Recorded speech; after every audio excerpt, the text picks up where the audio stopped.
Hi friends, അസ്സാം വലൈക്കും, നമസ്കാരം. ഇന്ന് ഞാൻ കാണിക്കുന്നത് മസാല ഫ്രഞ്ച് ഫ്രൈസ് ആണ്. വളരെ ടേസ്റ്റി ആയിട്ടുള്ള നമ്മുടെ ഫ്രഞ്ച് ഫ്രൈസ് കുറച്ച് സമയം കൊണ്ട് നമുക്ക് ഓവനിൽ എങ്ങനെ ചെയ്തെടുക്കാം എന്നുള്ള വീഡിയോ ആണ് ഇന്ന് കാണിക്കുന്നത്. എൻ്റെ അടുത്തിരിക്കുന്ന ഓവൻ കൺവെക്ഷൻ മോഡൽ ഓവനാണ്. അതിൽ ആണ് ഇത് ചെയ്ത് കാണിക്കുന്നത്. കുറച്ച് സമയം മതി ഇതൊക്കെ ചെയ്യാൻ വേണ്ടി. അപ്പോൾ ഓയിൽ ഫ്രീ ഫ്രഞ്ച് ഫ്രൈസാണ് ഇത് ചെയ്യുന്നത്. അപ്പോൾ ഓയിലിൻ്റെ ആവശ്യമൊന്നും ഇല്ലാതെയാണ് നമ്മളിത് തയ്യാറാക്കിയെടുക്കുന്നത്. നല്ല ടേസ്റ്റി ആയിട്ടും ക്രിസ്പി ആയിട്ടുള്ളതാണ്. അപ്പോൾ നമ്മൾ സ്പൈസിക്ക് വേണ്ടി കുറച്ച് മുളക് പൊടിയും ചാറ്റ് മസാലയൊക്കെ ചേർത്ത് നല്ല രീതിയിലാണ് ഇത് തയ്യാറാക്കുന്നത്. അപ്പോൾ എല്ലാവരും ഒന്ന് കണ്ടു നോക്കുക. ഞാനിവിടെ കുറച്ച് പൊട്ടറ്റോ ഇതുപോലെ നീളത്തിൽ അരിഞ്ഞ് കഴുകി വെച്ചിട്ടുണ്ട്. ഇനി നമുക്ക് ഇതിനെ കുറച്ച് അധികം വെള്ളം ഒരു പാത്രത്തിൽ വെച്ച് ഒന്ന് തിളയ്ക്കുമ്പോൾ കുറച്ച് ഉപ്പിട്ട് കൊടുക്കുക. ഉപ്പിട്ട് ഒന്ന് മിക്സാക്കിയതിന് ശേഷം ആ വെള്ളത്തിലോട്ട് നമുക്ക് ഈ പൊട്ടറ്റോ അത്രയും ഇതിലോട്ടൊന്ന് ചേർത്ത് കൊടുക്കുക. ഒരു 2 മിനിറ്റിന് ശേഷം നല്ലതുപോലെ തിളയ്ക്കും. തിളച്ച് പിന്നെ കൂടുതൽ സമയം വെക്കേണ്ട ആവശ്യമില്ല. അങ്ങ് ഫ്ലെയിം ഓഫാക്കുക.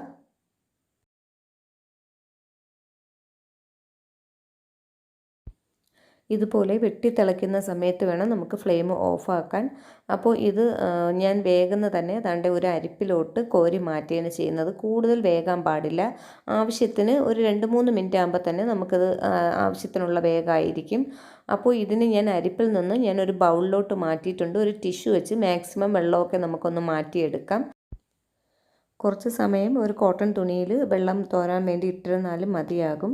അതപ്പോൾ വെള്ളമൊക്കെ ഒന്ന് മാറിയതിന് ശേഷം ചെയ്താലും മതിയാകും. അപ്പോൾ ഞാനിതുപോലെ വെള്ളമൊക്കെ ഒന്ന് കളഞ്ഞ് ഒരു ബൗളിലോട്ട് മാറ്റിയിട്ടുണ്ട്. ഇനി നമുക്കിതിലോട്ട് കുറച്ച് പൊടികൾ ചേർക്കാനുണ്ട്. ഇതിൽ ഞാൻ ചേർക്കുന്നത് മുളക് പൊടിയും ചാറ്റ് മസാലയുമാണ് ചേർക്കുന്നത്. ഉപ്പിട്ട് നമ്മളിത് പൊട്ടറ്റോ വേവിച്ചത് കൊണ്ട് ഉപ്പിനി ചേർക്കേണ്ട ആവശ്യമില്ല. ഒന്ന് നോക്കിയതിന് ശേഷം വേണമെങ്കിൽ ഒരു ഇച്ചിരി ചേർത്താൽ മതിയാകും. ഇതിപ്പോൾ ഞാൻ ചേർക്കുന്നില്ല. ഒരു 1/4 ടേബിൾ സ്പൂൺ മുളക് പൊടി ചേർത്ത് കൊടുക്കുന്നുണ്ട്. കളറുള്ള മുളക് പൊടിയാണ് ചേർത്തിരിക്കുന്നത്. അപ്പോൾ പിന്നെ വേണ്ടത് ചാറ്റ് മസാലയാണ്.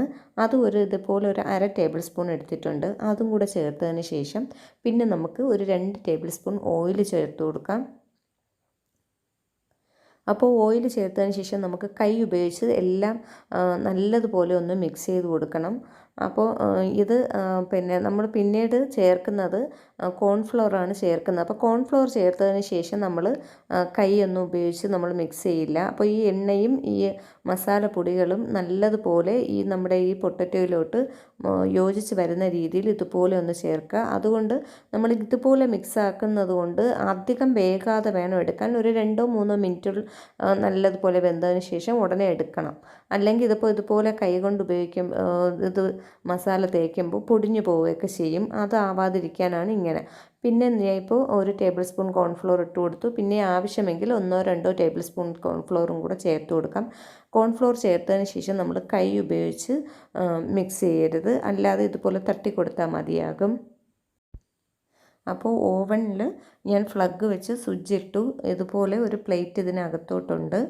അപ്പോൾ ഇതിനെ കറക്റ്റ് ലെവലിൽ വെച്ചാൽ മാത്രമേ ഇത് കറക്റ്റായിട്ട് നമുക്കത് വർക്കിംഗ് ആയി കിട്ടുകയുള്ളൂ. അപ്പോൾ ഇത് കറക്റ്റ് പൊസിഷനിൽ വെച്ച് കൊടുക്കുക. നല്ല എളുപ്പം തന്നെ ഇതുപോലെ കറക്റ്റ് ചെയ്ത് വെച്ചതിന് ശേഷം നമുക്ക് പൊട്ടറ്റോ അതിൽ വെക്കാൻ വേണ്ടി. അപ്പോൾ എനിക്കിത് വാങ്ങിച്ചപ്പോൾ 2 തരത്തിലുള്ള സ്റ്റാൻഡാണ് കിട്ടിയത്. ഇതുപോലത്തെ ഇത് രണ്ടുമാണ് കിട്ടിയത്. അപ്പോൾ ഞാൻ ഇതിൽ ഈ ബ്ലാക്ക് ആണ് ഞാനിപ്പോൾ പൊട്ടറ്റോ ഓയിൽ ഫ്രീ ആണ് ചെയ്യുന്നത്. ഓയിലൊന്നും ഒഴിക്കാതെയാണ് നമ്മളിപ്പോൾ ചെയ്തെടുക്കുന്നത്. ഇതിപ്പോൾ ഞാൻ ജസ്റ്റ് ഈ പാനിലോട്ട്, അതായത് ഈ സ്റ്റാൻഡുണ്ടല്ലോ, ഈ പാനിലോട്ട് കുറച്ചൊന്ന് ബ്രഷ് ചെയ്ത് ഓയിൽ കൊടുക്കുന്നുണ്ട്. അപ്പോൾ അതില്ലെങ്കിലും ചെയ്യാം. അപ്പോൾ അല്ലാതെ നമുക്ക് തോനെ എണ്ണയിലിട്ട് വറുത്ത് കോരേണ്ട ആവശ്യമില്ല. ഇതുപോലെ ചേർത്തതിന് ശേഷം ഞാൻ കുറച്ച് കോൺഫ്ലവറും കൂടെ ഇട്ടതിന് ശേഷം ഇതിൽ നമുക്ക് ഇതുപോലെ ഒന്ന് നിരത്തി വെച്ച് കൊടുക്കാം. അപ്പോൾ നമുക്ക് ഈ ഓവനിൽ നമുക്ക് ഈ ഓയിൽ ഫ്രീ ഐറ്റം ഇതിൽ ഒരുപാട് ഐറ്റംസ് ചെയ്യാനുള്ളതൊക്കെ ഇതിൻ്റെ മുകളിൽ ഇതുപോലെ സ്റ്റിക്കറൊക്കെ വെച്ച് ഇതുപോലെ കറക്റ്റായിട്ട് നമ്പരും ഇതെല്ലാം കൊടുത്തിട്ടുണ്ട്. നമുക്കൊരു ബുദ്ധിമുട്ടും ഇല്ലാതെ തന്നെ നമുക്കിതെല്ലാം ചെയ്തെടുക്കാവുന്നതാണ്. അപ്പോൾ ദാണ്ടെ ഇതിൽ തന്നെ ഓയിൽ ഫ്രീയിലുള്ളതിൽ ദാണ്ടെ ഈ 16ാമത്തെ ഫ്രഞ്ച് ഫ്രൈസാണ് ഞാനിപ്പോൾ ഇത് ചെയ്യുന്നത്. അപ്പോൾ ഓയിൽ ഫ്രീയിൽ 16ാമത്തെ ഈ ഫ്രഞ്ച് ഫ്രൈസാണ് ചെയ്തെടുക്കുന്നത്. അപ്പോൾ അതിനു വേണ്ടി ആദ്യം ഈ ഓയിൽ ഫ്രീ ഒന്ന് ഓണാക്കി നമ്പർ 16 ആണ് അടിച്ചു കൊടുക്കുന്നത്. എന്നിട്ട് നമ്മൾ ചെയ്യുന്നത് ടൈമർ ഓണാക്കും. സ്റ്റാർട്ട് കൊടുക്കും. ഇത് ഇത്രയും തന്നെ മതിയാകും. അപ്പോൾ അത് നമ്മൾ വേറെ ഒന്നും ചെയ്യേണ്ട ആവശ്യമില്ല. 2 മിനിറ്റ് 3 മിനിറ്റ് ഒന്നും വെക്കേണ്ട. ഇതിൽ തന്നെ കൊടുത്തിരിക്കുന്ന അതേ ഇതിലാണ് ഞാൻ ചെയ്തത്. പക്ഷെ നല്ല ക്രിസ്പി ആയിട്ടും നല്ല ടേസ്റ്റി ആയിട്ടുള്ള ഫ്രഞ്ച് ഫ്രൈസാണ് കിട്ടിയത്. നല്ല ചൂടാണ്. അപ്പോൾ ഒരു 2 മിനിറ്റ് തന്നെ എടുത്തിട്ടില്ല. അതിന് മുന്നേ തന്നെ ഇത് ഓഫാവുകയും ചെയ്തു. അപ്പോൾ എടുത്ത് നോക്കിയപ്പോൾ നല്ല മുരിഞ്ഞ് കിട്ടിയിട്ടുണ്ട്. കുറച്ച് സമയത്തിൻ്റെ ആവശ്യമേ ഉള്ളൂ. നമുക്ക് കൂടുതൽ ഓയിലിൻ്റെ ആവശ്യമില്ല. അപ്പോൾ ഓയിലില്ലാതെ തന്നെ നമുക്ക് ഫ്രഞ്ച് ഫ്രൈസ് ഇതുപോലെ തയ്യാറാക്കി എടുക്കാം. അപ്പോൾ ഞാൻ അടുത്ത സ്റ്റെപ്പൊക്കെ വെച്ച് അതും ഇതേ രീതിയിൽ തന്നെയാണ് ചെയ്തു കൊടുക്കുന്നത്. അപ്പോൾ ഇതിൽ ആദ്യം ഓയിൽ ഫ്രീ എന്ന് പറയുന്ന ഈ ബാച്ചിലാണ് എൻ്റെ ഈ ഫ്രഞ്ച് ഫ്രൈസിൻ്റെത് കിടക്കുന്നത്. അപ്പോൾ അത് 16ാമത്തെ നമ്പറിലാണ് കിടക്കുന്നത്. അപ്പോൾ ആദ്യം ഞാൻ ഇതിൽ ഓവനിൽ ഓയിൽ ഫ്രീ അടിച്ചു കൊടുത്തു. അതുപോലെ 1.6 അതും അടിച്ചു കൊടുത്തു. പിന്നെ നമുക്ക് വേണ്ടത് ടൈമർ ഓണാക്കി സ്റ്റാർട്ട് കൊടുത്തു. ഇത് ഇത്രയും തന്നെ ചെയ്താൽ മതിയാകും. നമുക്ക് അടിപൊളി ടേസ്റ്റി ആയിട്ടുള്ള ഫ്രഞ്ച് ഫ്രൈസ് കിട്ടുന്നതായിരിക്കും. അപ്പോൾ ആരുടെയെങ്കിലും വീട്ടിൽ ഇതുപോലത്തെയാണ് കൺവെക്ഷൻ മോഡലൊക്കെ ആണെങ്കിൽ നമ്മൾ ഒരിക്കലെങ്കിലും നിങ്ങൾ ഇതുപോലെ ചെയ്ത് നോക്കുക. നല്ല ടേസ്റ്റി ആയിട്ടുള്ള ഫ്രഞ്ച് ഫ്രൈസാണ് നമുക്ക് ലഭിക്കുന്നത്. അപ്പോൾ ഇതിനെ തന്നെ ഇതേ മെത്തേഡിൽ നമുക്ക് ഓയിലിലും വറുത്ത് കോരാം.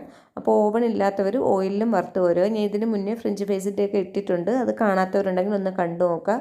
അപ്പോൾ ഇന്നത്തെ വീഡിയോ ഇഷ്ടമാവുകയാണെങ്കിൽ ലൈക്ക് ചെയ്യാനും ഷെയർ ചെയ്യാനും കമൻറ്റ് ചെയ്യാനും മറക്കരുത്. സബ്സ്ക്രൈബ് ചെയ്യാത്തവരാരെങ്കിലും ഉണ്ടെങ്കിൽ ഒന്ന് സബ്സ്ക്രൈബ് ചെയ്തേക്കുക. പുതിയൊരു വീഡിയോയുമായി വീണ്ടും കാണാം.